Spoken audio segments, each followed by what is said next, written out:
Rodolfo Aguiar, muy buenos días desde Roca. Darío Slater, Angie Torres, Fausto Casanova, te saludamos. Muy bien, no sé si se escucha. Un saludo para todos. Perfecto, Buen día. perfecto. Se escucha muy bien y muy claro. Bueno, una semana que arranca con un plenario planificado que promete ser masivo desde ATE para volver a fijar posición contra el gobierno que tiene a los estatales en la mira. Sin lugar a dudas, un gobierno que ha decidido congelar las paritarias en la administración pública nacional. El sector público ha sido uno de los más castigados a ese superávit que tanto se propagandiza desde el Poder Ejecutivo Nacional. Hemos contribuido las jubiladas, los jubilados y después los empleados públicos. Se destruyen los salarios en la administración pública y a esa intención del gobierno, los estatales tenemos que responder con una medida de fuerza que sea de alcance general y abarcativa en todo el país. Nosotros decimos, tenemos que subir un escalón y empezar a pensar en protestar sobre las rutas en toda la Argentina. Mire, si algo muestra los vetos del presidente Milei es que existe una pérdida, el gobierno enfrenta una pérdida de consenso democrático. En los últimos días hay un aumento en la violencia política. Tenemos un presidente que es peligroso, porque a toda violencia física la precede la violencia verbal, y es este presidente el que hace un uso permanente de la violencia verbal. Hay una estimación, recién decía, los jubilados, los estatales son dentro de los que más han perdido. ¿Hay una estimación de qué porcentaje están atrás de la inflación los estatales? En el caso nuestro, un 34% por debajo de la inflación desde que asumió este gobierno nacional. En el mes de octubre, este mes, nos otorgaron un incremento de un 1%. Eso es una vergüenza, es una actitud miserable que no podemos ni vamos a tolerar desde ATE. Por supuesto, hay que tener en cuenta que no lo impuso el gobierno por decreto, que lo acordó otro sindicato. Por lo tanto, la lucha en el país ya no solo es contra aquellos gobiernos que deciden ajustar sobre los trabajadores, sino también para sus cómplices. Hay sindicatos en la Argentina que comienzan a ser cómplices de este régimen absolutamente autoritario. ¿Por eso se ve tan tibia por ahí alguna posición de la CGT? Bueno, yo creo que somos respetuosos siempre de el funcionamiento interno y las decisiones que toma cada organización. Ahora, si tenemos que opinar, por supuesto que no formamos parte de aquellos que creen que hoy les sirve a las trabajadoras y a los trabajadores de este país ir a tomar un café a la Casa Rosada. Ese diálogo es un diálogo tardío. El diálogo que se propone desde algunos sectores sindicales es un diálogo inútil para los intereses de las trabajadoras y de los trabajadores. ¿En serio alguien puede pensar que le sirve un diálogo a los trabajadores una vez que ya fue aprobada la ley bases?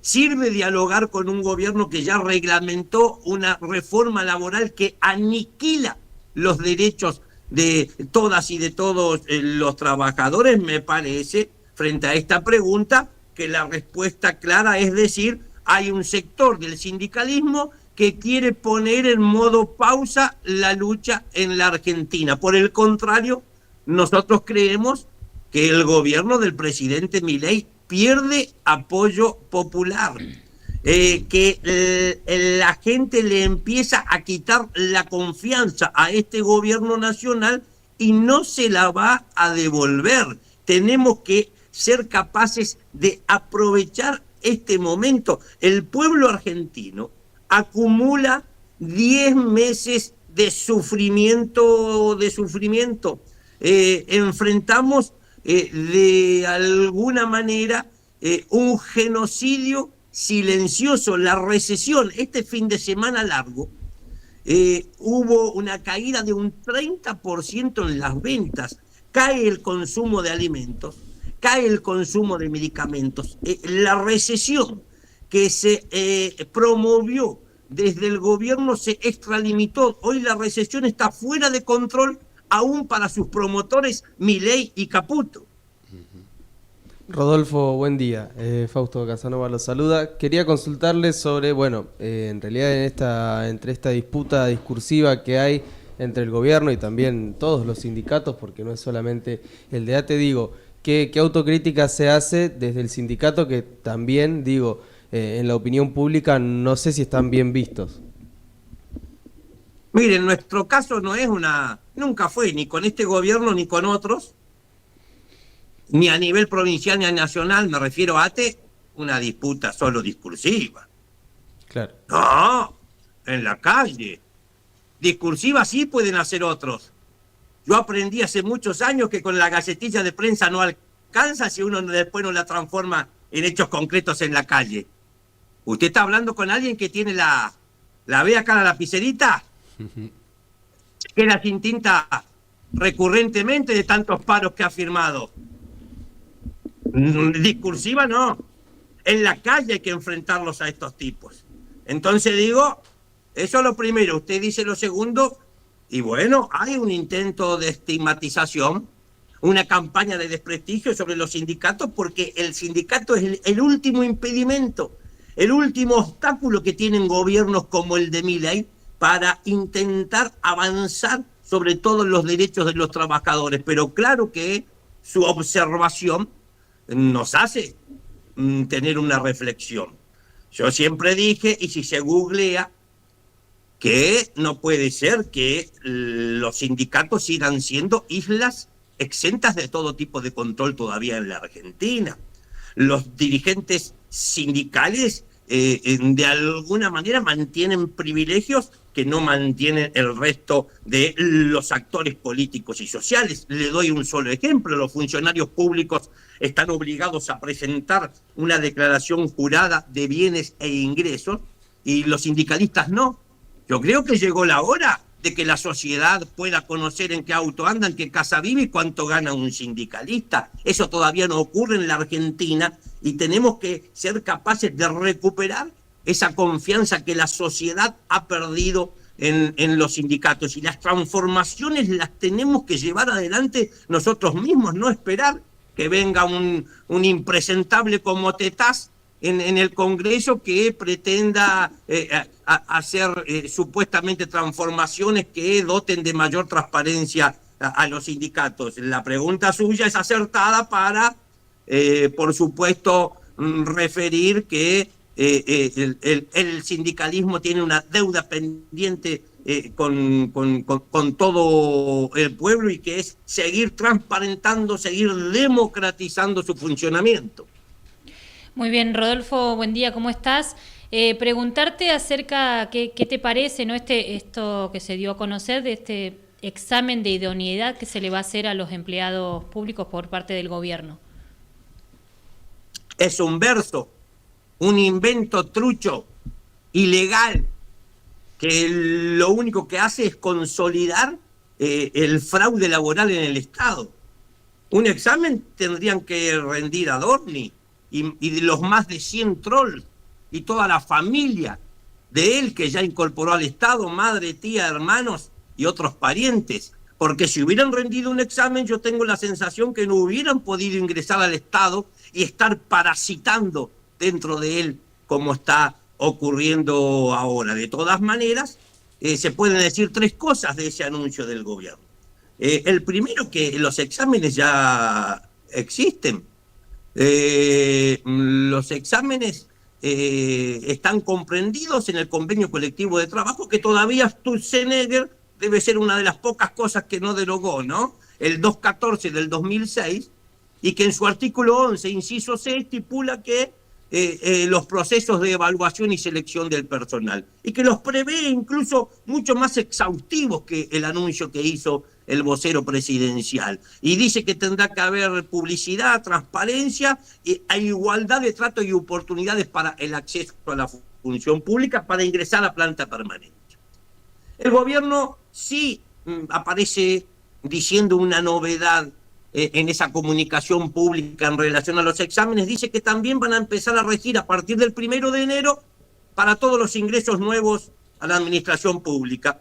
Aplauso, debe ser la primera y única coincidencia en estos 10 meses, porque este es un reclamo histórico de la Asociación Trabajadores del Estado, que el ingreso al Estado sea por concurso público de oposición y antecedentes, de manera que se garantice la llegada de los más y las más idóneas, y se termine de una buena vez por el dedo del político, el dedo del diputado, del senador de turno, del presidente, de un gobernador o de un intendente.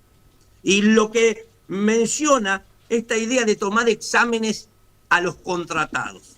¿En serio le vamos a tomar un examen a un trabajador que hace 5, 10, 15 y hasta 20 años está prestando servicios, que tiene 20 años de antigüedad? Imaginemos tantos médicos especialistas, por ejemplo, que llevan más de 10 años contratados en la administración pública. ¿De verdad ahora le vamos a ir a preguntar a ver si es idóneo y hace bien su tarea? Lo que se denomina planta transitoria en el Estado se ha ido desnaturalizando por todos los gobiernos. Lo que supo ser una planta transitoria, lo que supo ser una legislación que permitía contratar a trabajadores transitorios para realizar tareas que no eran permanentes, bueno, fue absolutamente desnaturalizada por todos los gobiernos que se sucedieron en la Casa Rosada, y se llegó a acumular más de 70.000 trabajadoras y trabajadores que hoy ven vulnerado su derecho a la estabilidad en el empleo público. Uh-huh. Volvemos a lo de mañana que habíamos mencionado en el inicio. Realmente va a ser masivo. Prevén que sea con llegada de referentes, representantes de trabajadores de todo el país a Buenos Aires para definir, me parece que un plan de lucha que va a ir por una fuerte movilización, por presencia en calles, en rutas, como mencionaba. Sí, yo creo que llegó el momento de acelerar. Después de 10 meses de este gobierno, usted no va a encontrar a nadie que le diga que está mejor. Toda la gente está nada más que sobreviviendo en este momento en la Argentina. Me parece que nosotros tenemos la responsabilidad de canalizar las necesidades que tienen las trabajadoras y los trabajadores. Y no nos olvidemos además que en la presentación que hizo el presidente de esa suerte de adelanto del presupuesto 2025, se dice que si uno quiere analizar un plan de gobierno o ver qué quiere hacer un intendente, qué prioridades políticas tiene un gobernador o un presidente, tiene que leer el presupuesto. Y si uno lee el presupuesto 2025, uno analiza que hay 2 líneas directrices en el presupuesto nacional. Primero, le pago al FMI, pago deuda externa a una costa de destrozarle la vida a la gente. Y la segunda tiene que ver con el ajuste que se les exige a las provincias. Claro. A los gobernadores les están diciendo, ustedes el año que viene van a tener que ajustar el doble de lo que nosotros ajustamos a nivel nacional. Por eso me parece que este ajuste que se discute y se debate en la capital federal rápidamente se dispara y tiene un fuerte impacto en todas las provincias argentinas. Por lo tanto, me parece que esta medida de fuerza que seguramente se va a definir mañana, además de ser de alcance general, tiene que ser abarcativa de todo el país. Trabajadores provinciales, también municipales, se tienen que sumar a los nacionales. Y yo digo que no hay que descartar que también los estatales seamos protagonistas de otras luchas. Las y los estatales debemos movilizarnos también a las universidades, encontrarnos para respaldar el reclamo de estudiantes, de los docentes, de los no docentes, ese reclamo que trasciende a la universidad. Tenemos que ser capaces de unificar todas las luchas. Yo tengo la sensación que eso es lo que va a empezar a suceder. Este mes de octubre va a mostrar una conflictividad creciente en el Estado. Perfecto. Rodolfo, agradecemos muchísimo estos minutos con nosotros y siempre es un gusto tenerlo en aires rionegrinos. No, nosotros los agradecidos y bueno, muy contentos de poder salir en nuestra provincia y sobre todo en nuestra querida ciudad. Un saludo para todos. Muchas gracias, que tengas buen día.